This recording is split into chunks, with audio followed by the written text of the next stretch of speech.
wawancara tentang batik Sindu Melati Klaten. Narasumber kami yaitu Bapak Suranto, Bapak yang biasa dipanggil Bapak Jubrek Klaten. Kita mulai saja ya Pak. Yang pertama, batik tulis Sindu Melati itu sejarahnya bagaimana Pak? Dimulai dari apa dan tahun berapa dan filosofisnya apa? Oke, perkenalkan, nama saya Suranto, nama panggilan Pak Jubrek. Saya owner Batik Bimasena dari alamat Pembeli dari untuk batik, sejarah batik Sindu Melati itu yang mendesain itu teman saya, itu namanya Ibu Evi. Itu dia ahli di bidang desain dan alhamdulillah itu dipatenkan dan dijadikan seragam batik unggulan Kabupaten Klaten. Itu namanya batik Sindu Melati. Untuk kutipan sejarah yang saya tahu itu Sindu itu yang berarti air dan Melati itu bisa disebut bunga, tapi Melati sendiri itu di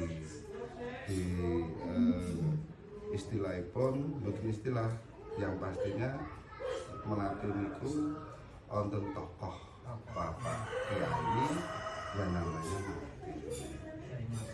Kiai Melati, dan itu terus dijadikan satu motif Sindu Melati. Yang bagaimana Sindu itu air, karena di Kabupaten Klaten itu sendiri itu banyak sumber alam air yang banyak yang ada di daerah Kabupaten Klaten, sampai bisa disebut ingkang naminipun sewu umbul atau bisa disebut sewu mata air.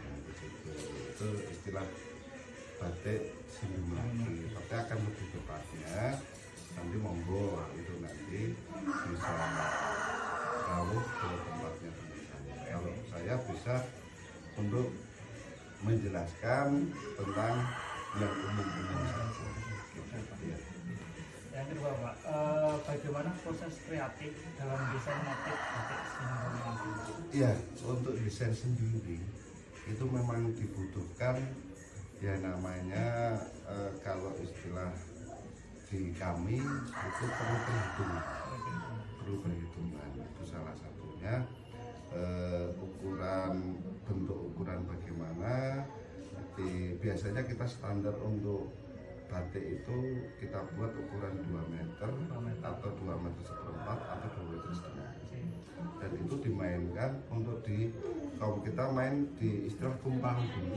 Kumpal itu ada ukurannya Mas, jadi ada minimal dan maksimal. Minimal 10 cm sampai 15 cm itu untuk kumpalnya, dan untuk samping biar ketemu benih atau istilahnya nyambung sanggit itu kita ketemukan ini kurang lebih mundur 7 cm. 7 cm di sini ada istilah garis tepinya. Dikala tidak digunakan garis tepi ketemu motif. Ya. Dan untuk itu, untuk biar motif itu tidak kepotong-potong, kalau desain-desain teman-teman yang lain itu kan modelnya buat ukuran standar dari ukuran badan, depan berapa, belakang berapa, lengan berapa kan gitu. Tapi alhamdulillah kalau di tempat kami dengan mengambil bahan saya yang ukuran 2 meter atau 2 meter seperempat atau 2 meter setengah, insya Allah itu dipotong pas ketemu motif. Gitu. Untuk yang ketiga Pak, apakah pola tertentu yang digunakan dalam batik Sindu Melati?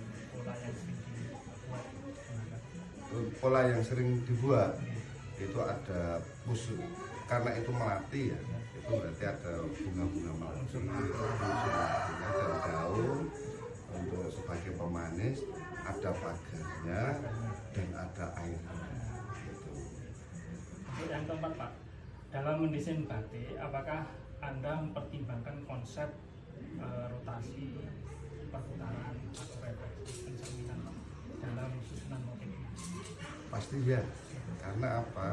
Karena itu nanti bisa saya ulangi lagi, ketemu istilah, biar istilah dibilang matching, dipakai estetik itu tadi. Karena desain itu kalau nggak matching, walaupun itu dipatenkan nggak laku, nggak disukai.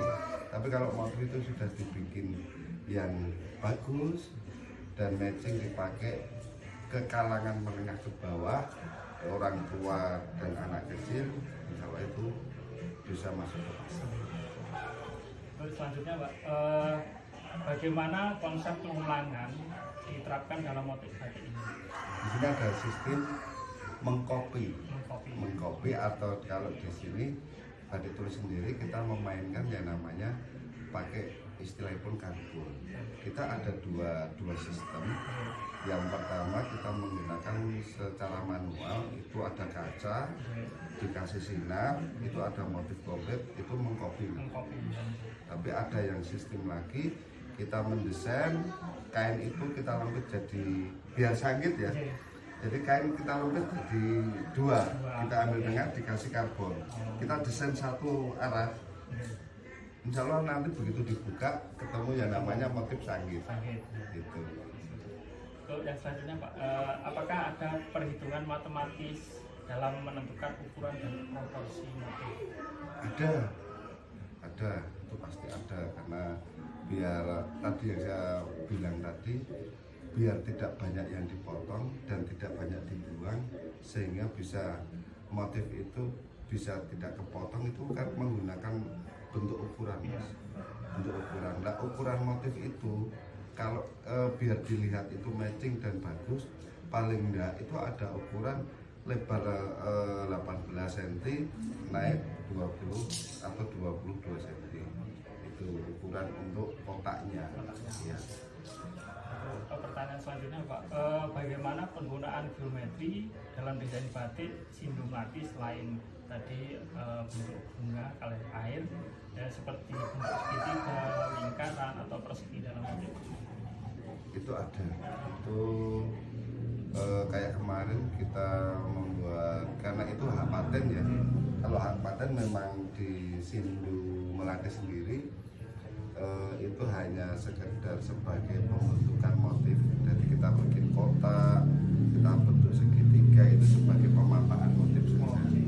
Tapi bukan berarti kita ini membentuk motif yang berbentuk segitiga dan persegi panjang atau lingkaran itu.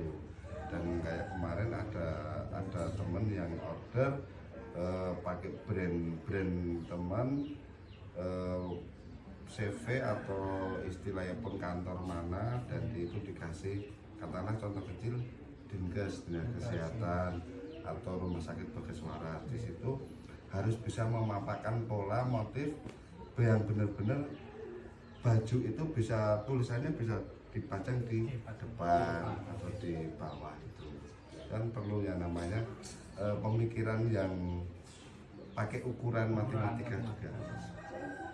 Untuk yang kedua Pak, apakah ada peran bilangan fibonacci atau pengulangan dalam estetika desain batik ini? Yang dimaksudnya lebih jelasnya pengulangan seperti gambarnya sama. Oh iya, itu yang disebut kita karbon tadi. Ya, disebut karbon itu. Jadi karbon itu Mas, kita motif itu bisa kita buat 4-5 motif dikala tangannya kuat, kita tumpuk-tumpuk, kita berulang-ulang itu bisa. Nah, itu dengan cara bagaimana? Pertama kali kita menggunakan kertas minyak dulu yang bening itu. Kita desain, kalau desain itu sudah pas, kita terapkan di bahan bakunya kain putih, sehingga kain putih ini mau dimotif berulang-ulang sampai 1000 piece pun itu bisa. Dikarenakan apa? Dikarenakan kalau bahan bakunya itu pakai kain itu nggak rusak. Tanya saja Pak, dalam pewarnaan atau pencelupan kain, apakah ada perhitungan dalam menentukan komposisi dan proporsi warna? Oh pasti ada. Apalagi tentang sudah menentukan warna. atau rumusnya pasti ada. Karena apa? Di situ kita punya rumus 1/1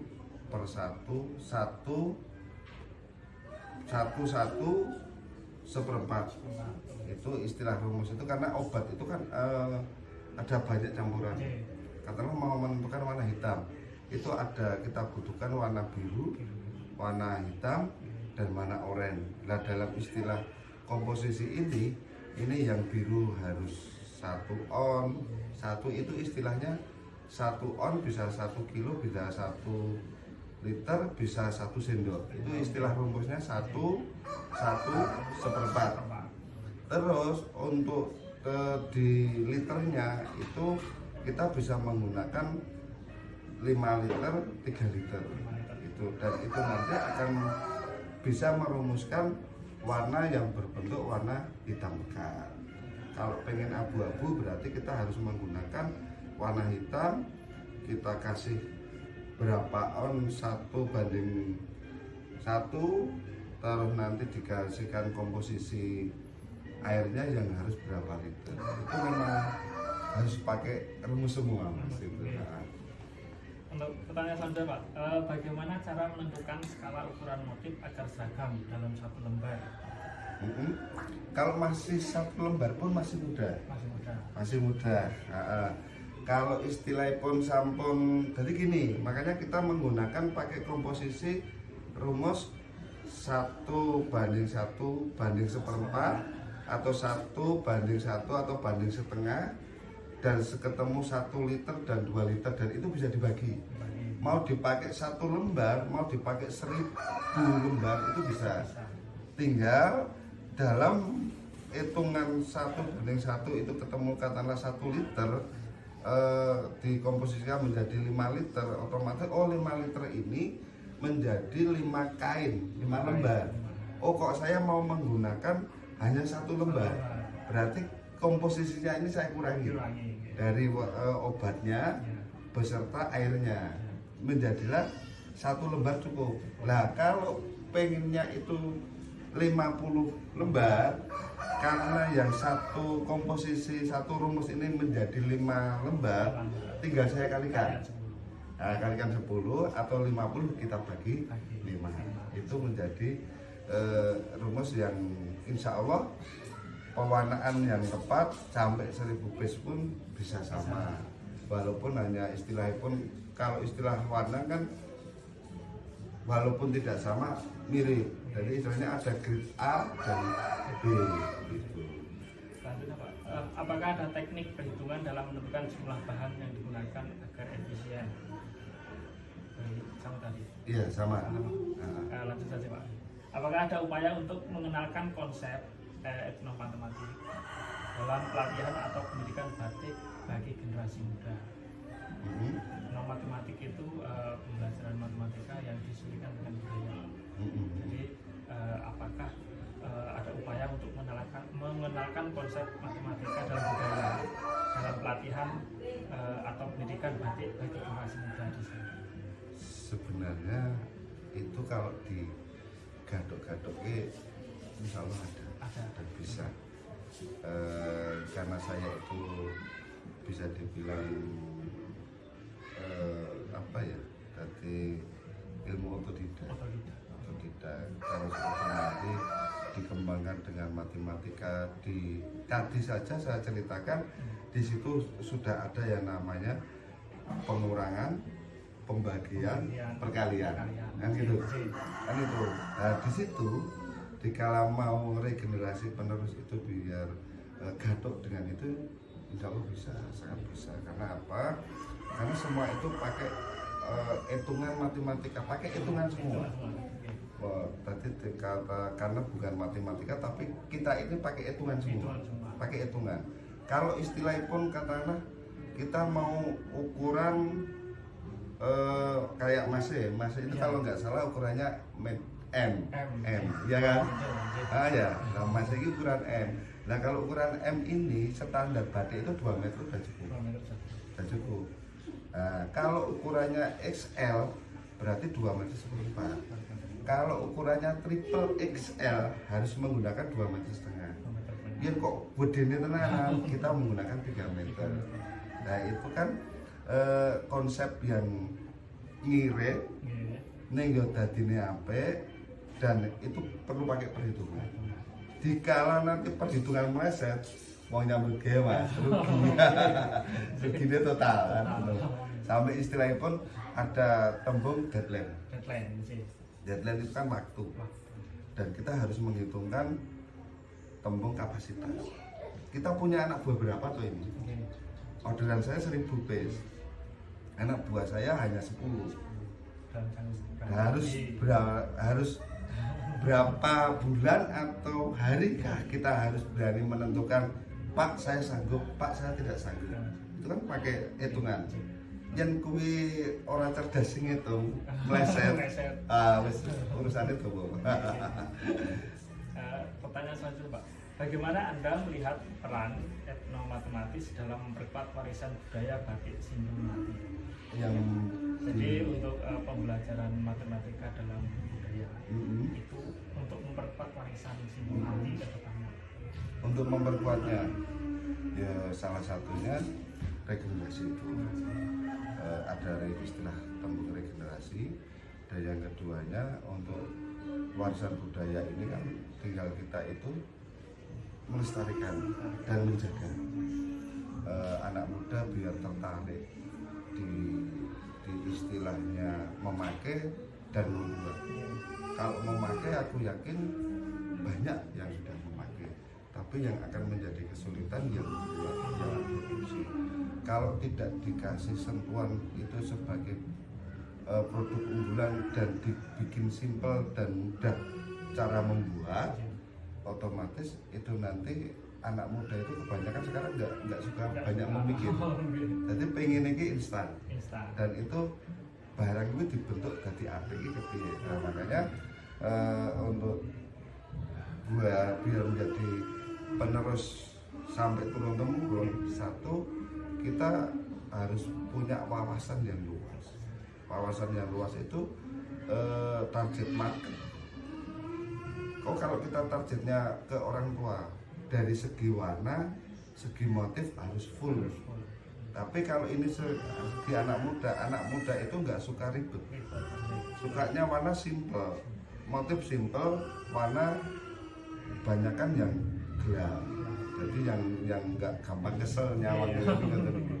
Nah itu salah satunya metode kami bingung piye to carane generasi itu biar tertarik tentang batik. Dan yang kedua, biar bagaimana caranya anak-anak muda itu yo seneng batik, yo seneng gawe gitu.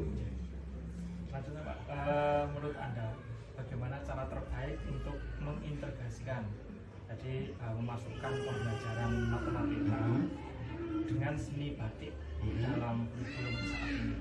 Untuk saat ini, jadi batik dihubungkan dengan matematika. Ya yang sebenarnya niku gini ya, kalau saya kan wong usaha, wong perajin atau wong UMKM, sebenarnya itu tergantung dari kebijakan. Asal dari kebijakan itu bisa, aku yakin bisa. Dan sebenarnya semua itu perlu yang namanya rumus dan perlu yang namanya perhitungan. Kalau sudah pakai rumus, pakai perhitungan, ada perkalian, pengurangan, penambahan, itu kan juga dimasukkan matematika. Kita disebutkan sebagai rumus sopo, itu kan itu nanti yang tahu kan ilmu-ilmuwan. Kalau tentang istilah di batik sendiri, istilah batik memang kalau batik itu maksudnya ke budaya, maksudnya ke budaya. Tapi cara untuk membentuk batik menjadi sempurna itu perlu yang membutuhkan hitung-hitungan. Nah itu kan monggo, kalau menurut saya itu bisa karena ada matematika, ada penambahan budaya. Kalau nggak dibentuk pakai istilah hitung-hitungan nggak jadi yang namanya batik itu menurut saya. Tapi itu monggo yang menentukan beda, bukan ranah saya. Pertanyaan selanjutnya, Pak. Apakah ada tantangan dalam mengerjakan aspek matematika dalam batik kepada pengrajin atau masyarakat? Pasti ada. Apalagi kepada SDM yang kurang, itu sangat menyusahkan Pak.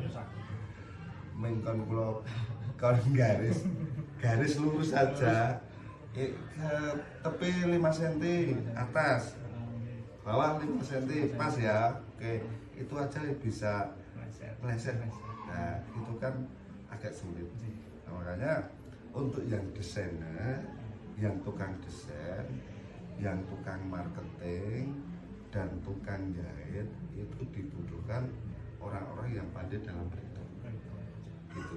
Kalau istilah nyanting itu nanti asal kulino nyanting iso, pewarnaan mungkar nyeluk, tapi sing arep gawene digo nyeluk kuwi mau perlu matematika, perlu perhitungan. Terus sing gambar perlu perhitungan, desain juga perlu perhitungan. Nah, jadi menurut kula ini kula cara-carane semua perlu diperhitungkan.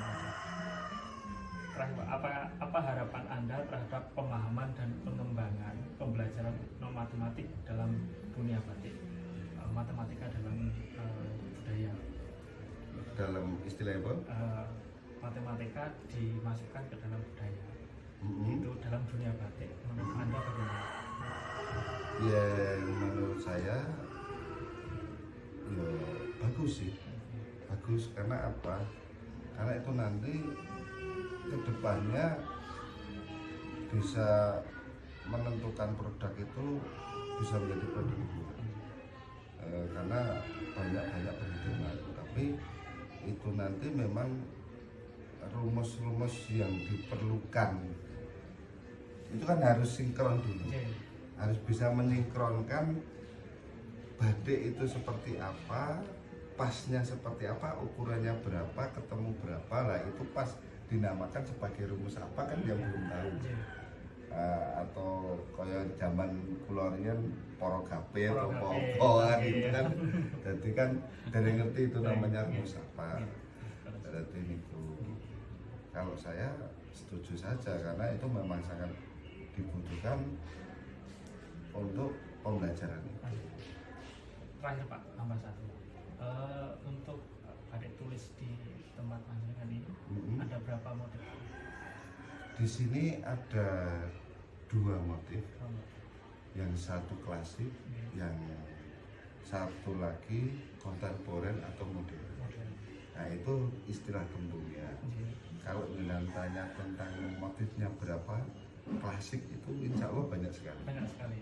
Dan kontemporer atau modern itu kita simpulkan menjadi 2. Itu kita mengambil lingkungan atau alam. Di situ ada bunga, daun, dan kehidupan. Itu ada burung atau kupu yang biasa sering saya gunakan. Jadi saya kadang ulang atau apa. Jadi memang untuk mendesain sendiri kita menggunakan bersahabat dengan alam. Jadi kita belajar dengan bersahabat dengan alam. Di situ kita bisa menentukan motif, dan motif di sini di Jarum ini ada yang khasnya, yaitu motif rilis mojokerto. Kalau sejarah itu panjang mas, sejarahnya panjang, jadi sejarah panjang. Bukan waktu yang banyak.